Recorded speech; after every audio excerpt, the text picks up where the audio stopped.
नासिर नुसरत फ़िरोज़ की अदालत अगूड़े वफ़ाक़ी वज़ीर गुलाम मुर्तज़ा जतोई ऐं अगूड़े सूबाई वज़ीर मसरूर खान जतोई ख़िलाफ़ बिलावल ज़रदारी क़त्ल केस इंग्लैंड चार हाउस सारण वारे ॿिनि केसनि में पकी ज़मानत लाइ ॾिनल दरख़्वास्तनि ते ॿुधणी 2 डिसंबर ताईं मुलतवी करे छॾी आहे।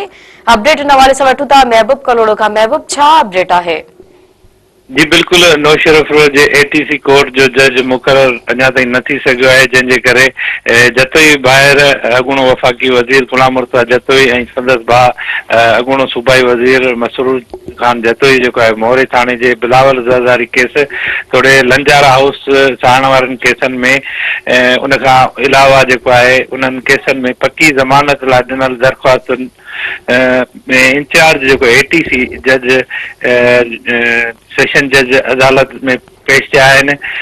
मां तव्हांखे इहो ॿुधाईंदो हलां त जिते वकीलनि जा दलील ॿुधण बैदि अदालत पारां ॿुधणियूं जेके आहिनि 2 डिसंबर ताईं मुलतवी करे छॾियूं आहिनि।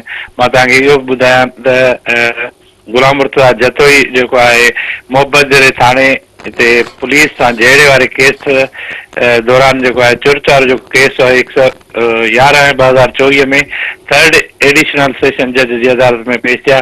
उते बि जेको आहे ॿुधणी 2 डिसंबर ताईं मुलतवी कई वई आहे।